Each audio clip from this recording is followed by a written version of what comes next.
years old versus year-old versus year-olds. These three phrases look almost the same, but when do we use each one? Let's make it super easy. First, years old. Use years old when you simply tell someone's age. For example, I'm 25 years old.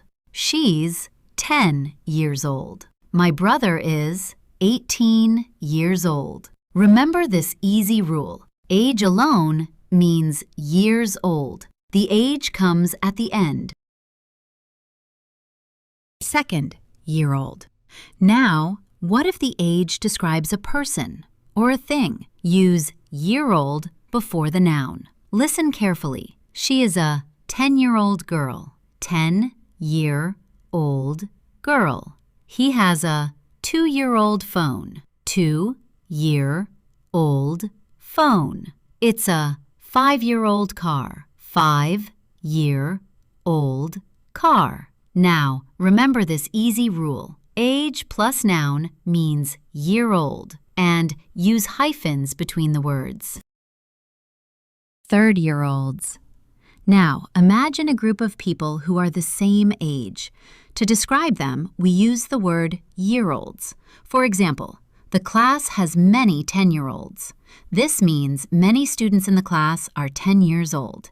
Here's another example. Many 18-year-olds use social media. And one more. 5-year-olds love playing games.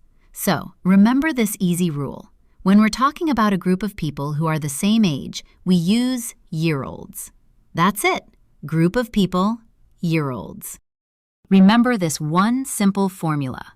First, age alone. When we simply talk about someone's age, we say, he's 5 years old. Here, years old describes his age. Second, age plus a noun. When the age comes before a noun, we use a hyphenated form. She is a 5-year-old girl. Third, when talking about a group of people, we can say, the class has many 5-year-olds. Here, 5-year-olds refers to a group of people who are 5 years old. So remember, age alone, use years old. Before a noun, use year-old. And for a group, use year-olds. That's the simple rule. Now, your turn. Which one is correct? My sister is a girl. Tell me your answer in the comments.